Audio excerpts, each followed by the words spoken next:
This week, will you choose to stand with the last of humanity, or will you be part of the side that tears everything down? This week, Attack on Titan is finally joining us in Union Arena, and so in today's video, we're going to be breaking down the 6 different archetypes that you need to know before jumping into this set. So if you are a new player who's going to be joining us for Attack on Titan, this is a great video to start with, or if you're a veteran who just wants to know what the decks do and kind of what to expect, well, then we're going to break it all down. So without further ado, let's dive in. Now, the one thing I do have to stress up front is the disclaimer. Things are a little bit weird in the NA meta right now, just in terms of release cycles that we have coming up. And Volume 2 does a lot for this set and does give it a pretty noticeable boost. Now, overall, I'll say Attack on Titan Volume 1 is okay for where it's at, but with things like Kenshin around the corner and also Evangelion in January, I'm really hoping that we will get Volume 2 relatively fast, just to make sure that the power level stays consistent with it and with where the meta is going. But at least for right now, we have a good amount to get started with, and there's some really fun decks to talk about in this set. So starting off, the all-in aggro style that, you know, if you play Red from other games, you might know and love, but this is all around Eren and what he can do in his version of this deck. He actually gets 2 because, of course, he's so important. He gets both red decks, but this one actually is all about the omnidirectional mobility gear, which is the special for this deck. And again, for the new players, this is often the card that's going to act as your removal, because it'll say if you have a certain character, you get to remove something that is a 5k or less. But in this case, it is actually a go super fast, go crazy, aggressive card that, well, the flavor is also really on point, that it bounces the cards back to your hand as well. So you're constantly able to threaten multiple attacks, even if you only have 2 units on your front line, that can really steal the tempo away from your opponent. And of course, with Eren's other raid form, we have the impact, and we also have the ability to loop more cards when it's attacking to get in multiple attacks, set something active, and attack again. So this deck itself does really lend itself quite well to more of a combo aggro style of deck, and knowing the exact turns you can really lean on the special to get in extra attacks and what that will streamline together. This is a deck that can be crazy powerful for when you are least expecting it. Now, of course, we do also have to give a shout out to Mikasa, who's also in this list as a raid, just giving you another 4k body. Also good for some removal options. As you're trying to be aggressive, your opponent is likely going to try to put some, 2 to 3ks in the front line to block with, but having a well-timed Mikasa can also clear the way for you to make sure you're getting in these multiple extra attacks.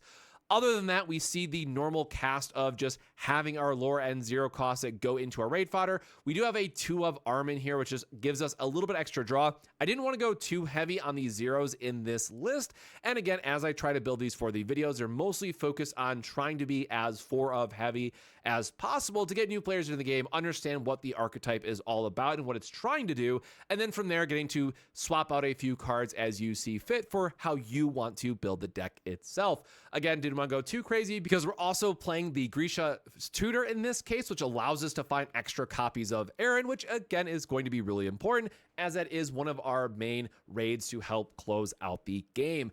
Now, the other part to note here is just for what is our other kind of 4k attacker that we want to rely on is going to be the 2 energy Mikasa, that if we have the right requirement of units on our field, or the trait-based mechanic that we see time and time again in Union Arena, this is another great 4k attacker that we can rely on. Now, one thing I do also have to say here, so I don't have to say it for every single deck list going forward, is that Attack on Titan, for how the decks line up, at least in Volume 1, is a little bit lighter on the triggers, you'll notice, compared to some of the other decks which are more recent in UA. So that is something that you'll have to be mindful of, and if you really want to, having like the step active Eren here for the 2 energy cost is something that you could consider running extra copies of, and does have the ability to add a card to life to also make it a 4k attacker when you really want to. In theory, because this is a more aggressive deck, similar to the Red Boros deck from One Punch Man, where you're being more aggressive and wanting to use your life as a resource, you should be able to use that effect because you're pushing so much damage that your opponent's already behind. But unlike the Boros deck, you have more control over when you're doing it, what type of effects you're getting, and then also having a bit better of a payoff at the top end if your life is within that certain threshold. Now, again, it does require your life and your opponent's life in the case of Boros to be be a certain threshold. But in this case, for the red AOT deck, it's all about your own life total, which is a really great segue into the other red deck, the Go Tall, the big red deck that is the Attack Titan version of Eren. Yes, a 8-cost unit in red. Super crazy to see, but the important part about this style of deck is that you have that very last line of text that says, choose one of the following. If you have 3 or less life, switch this character to active.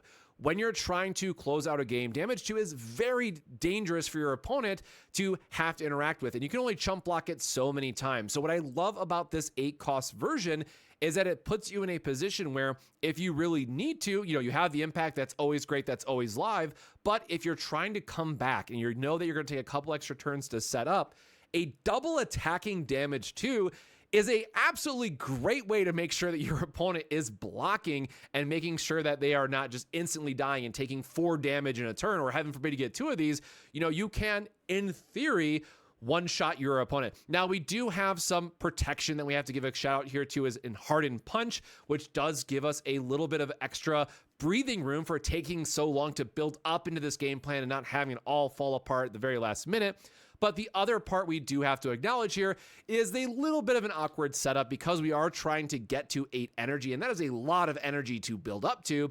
We also have to run Key to the Basement and, well, where is it going? The Basement, those 2 cards together that effectively give us a really great energy line producing target. With the downside of is it can be very difficult to actually play it out early enough if you don't see Key to the Basement. And the other downside about this is that it is the color trigger for the deck, and oftentimes we like to see something that we always want to include as a 4 of when it's the color trigger. But for how the deck works itself and how the numbers come together, generally a 2-2 split is what you're going to want anyway, so that is at least what I would advise to start off with. And of course, feel free to change those numbers as you get a little bit more comfortable with the list itself. Now, I didn't skip over it, but something else to call out about this list in particular that can be a little odd in the timing is with Eren's first ability. If on the front line, once per turn, choose up to 1 character with 2,000 less BP on your opponent's front line inside it, but Armin allows you to increase that threshold. So Armin is a very interesting, it's an active trigger, which is nice, but it's not a rated card, and it's a double energy. So we find ourselves in this position where it has to be on the front line to get that BP increasing effect, but we want it to be on the energy line, so it gives us the double energy when we really need it. This can create a little bit of awkward of sequencing, which is why I only have it as a 3 of here. But otherwise, you'll notice a lot of double energy providers because we really need to ramp up into that top 8 drop that we really want to be playing, as soon as we can. Now, the other part that I'll note here in just terms of the other raid target that we're using, right, is the 6 energy variant, which does still have damage too, but it's just not as exciting by any means, compared to its 8 energy version. So something to keep in mind that as you're playing this deck, and if you have the sequencing that allows you to always go into the 8 drop, that's absolutely what you want to be leaning into. But early games, you just want to get like that extra card draw to try to find your pieces. So the 6 energy rated version can do a lot of the heavy lifting to help bridge that gap for us. And at the end of the day, we need to be aggressive. So having a damage to 4K that can then increase its BP as well can be really important for hoping to close in on that game, where if your opponent got maybe a more aggressive start, you can finally catch back up. So if you are someone who likes to play a little bit slower of decks, but has a much more fancier big body finish, then definitely check out the second red deck here from Attack on Titan.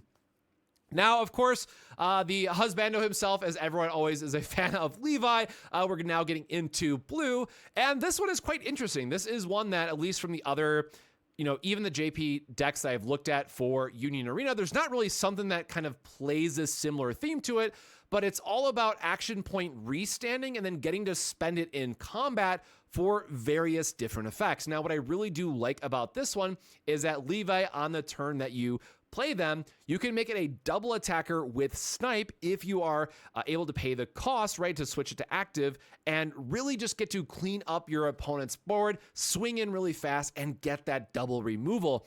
Now, the one thing that you'll note here is that we don't really have a good impact, so we're very heavily reliant on our special to do a lot of heavy lifting and just making sure that we're getting back-to-back Levi board clears so that we force our opponent into a position where they have to block out. They're stuck with just having some 3Ks on the front line, and then maybe we're okay after that to get our 4Ks, just gum up the board and be fine, right? So other than that, we of course have just a variation of other 4K attackers here. We do have ways to bounce or get BP bonuses, which again is all combat focused. So we are able to find board states that work out in our favor, but it does take a little bit more work to get there than I'd really like it to do so at this point. So this is another deck that does get a couple key pieces in volume 2, which is really nice to see.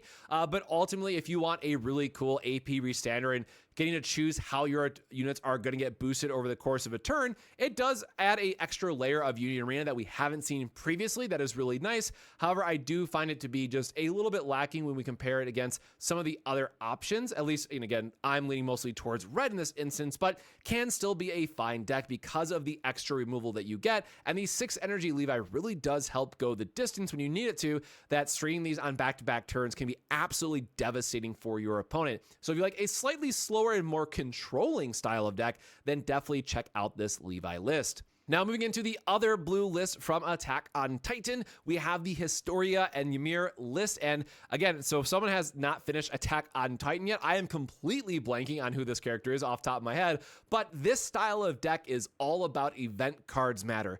For those that are returning players, this is very similar to what we've seen with the Pizza deck in Code Geass, or even the Esper Sisters with caring about a certain number of event cards in your sideline. This is all about cycling through your deck, finding those key pieces, and eventually ramping up into having 6 or more event cards, which can be a little tough, to be honest, to get all those activation effects on Historia to be a 4K with impact, and just making sure that you are getting the extra value off of restanding your AP, throwing some extra damage at your opponent, and really just getting through when you really need to. So this deck does have a lot of cycling, but it can take a couple turns to set up. Thankfully, with Memory, this is a card that allows you to just restand the action point, so it's kind of a free filter in that regard. We do have the 1 energy Historia, which at least allows us to look at the top card of the deck and try to do a little bit more filtering that way. But again, another deck that is very light. I guess this will be the second time that I'll mention it on triggers that we want to be more defensive, where a lot of them are all draw focused, or again, just the raid cards themselves. So not having a lot of great defensive options out of life when we really need it can be a bit of a drawback for this deck. But again, once you hit that sweet threshold of, well, 4 or more is really the first part where it starts to get online, but 6 or more, where all the cards really get powered up and become 4K attackers, can put a lot of aggression into your opponent with surprising 4K attacks when they might not be expecting it. So you're going to line this up to have one really big pop-off turn if possible, and suddenly be able to swarm your opponent with 4K attackers to get back into the game. Now, again, the one thing I have to otherwise stress is that you'll notice as we are trying to play out these events, we really do have a bit of a gap in terms of the 3K in 3,500 effectively blockers that we want to be using. So you are really forced to go into those 4Ks early sometimes, which they might not be at full power when you really want them to be. So that is something to keep in mind for this deck, is that you are giving up a little bit of your early game defensive plays and really hoping that you can stick it out until you find the Historia, getting the 6 events and all that string together. But once you do, it's very easy to find 4K and 5K attackers, but again, does take a little bit of a setup. So if you are someone who really enjoys self-milling, going through your deck, trying to find the right pieces to have a bigger payoff, then the Historia Blue AOT deck is absolutely the one to check out. And now we're going into green, which is going to be all around the actual Titans. But first, we got to talk about the Marleyan Warriors here, which is going to be focused around Annie, Bertholdt, and Raynar as the key 3 here. And between them, really the one that kind of holds us all together, because you'll notice we have a 7 cost and a 10 cost in this, like super high costed cards. And again, we have other ways to promote energy on our front line, or produce energy on our front line, I should say, with Bertholdt as the energy and producer. Shout out to Melody as the old reference from the Hunter x Hunter set. We get to see that similar effect here, but Annie is really what helps bring it together, because the when played, play 1 green character card with 3 or less required energy and 1 AP cost from your hand set to resting on your field. So this keeps your energy count high turn after turn, even if you're trying to progress your board state, get the 4K attackers, and really go the distance with it. The one thing I do really like about this as well is we do have the 1 energy Annie that allows us to get into the filtering, find those key pieces that we really want, and try to find some of the other, bodies that we need to produce the energy line to play some of these really big flashy effects. Now, the other thing I will say is giving a huge shout out to the 5 energy and only 2 action point, a triple energy producer, which again, triple energy producers do take a little bit extra work to get them online, but are worth it in these late game style of decks.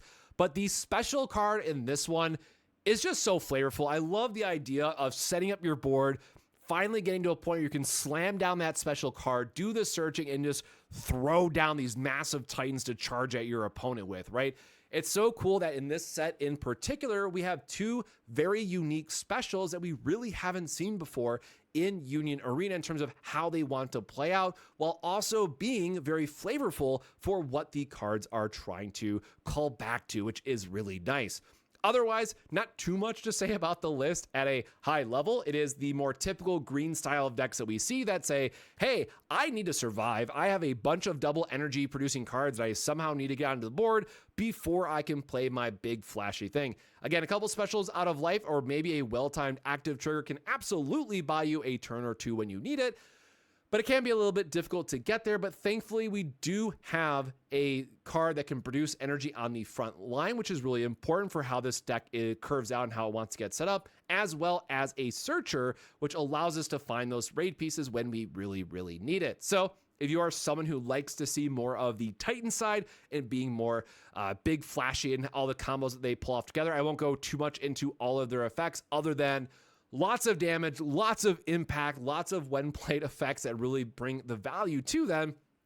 But ultimately, if you can survive and get up to the point of the 10 energy and having a 6K wall that unfortunately does eat a frontline slot off your board, but is a insane blocker, ignoring One Punch Man for a moment, if we will. When it came out, it was super cool. But the one thing I will say here is that as someone who played the Weiss set for Attack on Titan, like Blue Titan's don't tell me how long ago that was now, right? But Attack on Titan really way back then, I really wish we could have seen a single card that split multiple zones like they did in Weiss. I thought that was super flavorful, super cool. It was a Titan coming over the wall. And so Colossal Titan, kind of gets us there with taking up an extra board slot, but doesn't have as much flavor as maybe as I can recall back to Weiss, but it still gives us kind of that early on look that we saw, because keep in mind that this set came out before One Punch Man, and this was one of the first, it takes up multiple board slots on your board sort of thing. So I'm really curious to see how they expand on this in the future,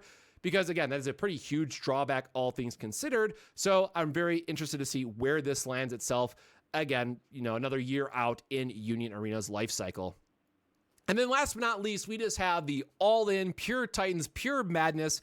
Zeke just causing chaos with bringing all the Titans together.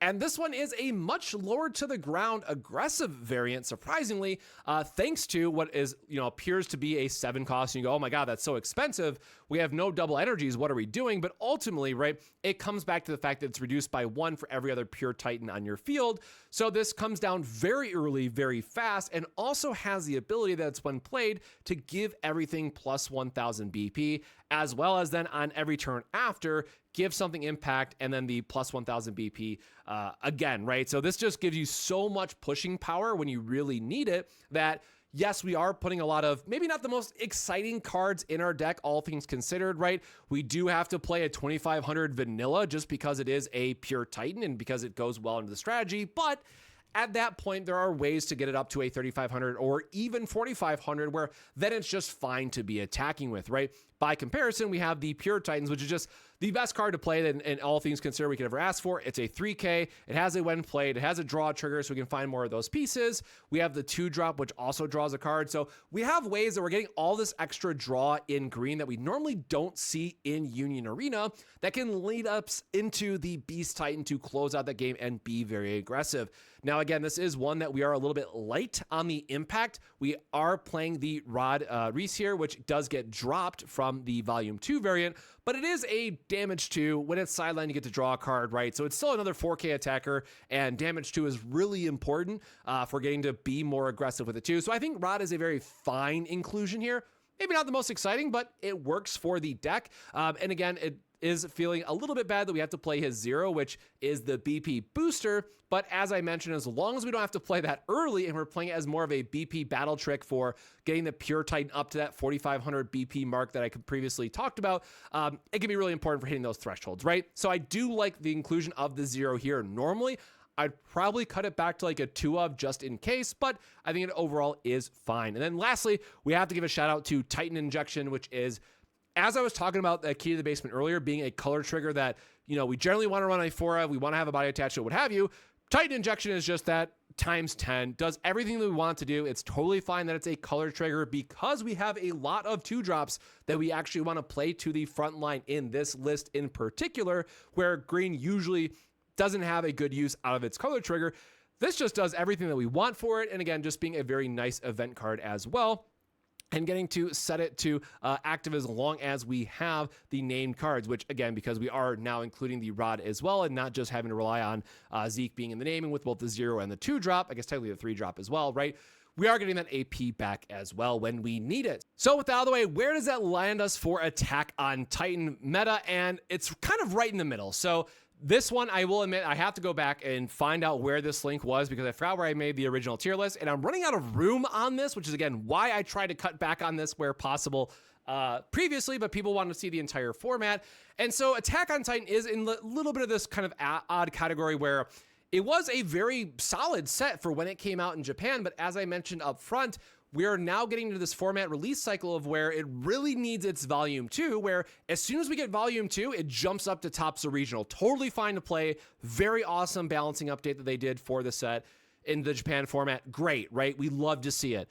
Right now, kind of in that middle, like it might be hard to recommend some of these for the regional play. Now, again, if I had to pick one, of course, I'm going to give it up to the red decks. I'm not sure which one I'm going to lean on more. This is something I personally have to play a bit more of, but generally speaking, because the couple extra cards that you get in these starter decks, red is going to kind of take the spotlight here early on. I do like the Levi deck a lot. I think just not having the impact really holds it back, or not having the event card in volume 2 does hold it back as well. So there's a couple considerations to be there where it's like, okay, if you have a hot run, it's totally fine. You're going to top a regional and all that stuff is great, but it does set itself a little bit lower. And so that's why I'm cheating here a little bit and just using the overall logo instead of having each one of the decks broken out. Because again, one, I need to test with them individually a little bit more myself at my locals. And then just also having to add the big disclaimer that these will jump up considerably as soon as we get volume 2. And hopefully, volume 2 should be like March, if I had to take a guess, just based on how quickly that we saw Bleach volume 2 enter the North American market. So we'll have to wait and see where it goes. But that out of the way, that is our recap of every deck that is joining us in Attack on Titan. Again, for the new players, I really hope this was helpful and informational. I do have a overall deck building video on Union Arena if you want to dive in with that. But then also, if you have any questions or comments, feel free to drop them down below. I'll be happy to answer all of them. But again, the main part of this is just waiting to see where the format goes with a couple upcoming sets. And then also, I still have to work on the Code Geass Volume 2 deck list video, which is also dropping this week. So I will hopefully update this tier list for that video. It's just, I'm trying to do these back to back. So I had to cut a little bit of a corner where I could for the sake of time and immediately go record that video after this and try to finish setting it up. So again, hope you enjoyed the video, but until next time, my friends, stay safe, stay hydrated, and we'll see you in the next one.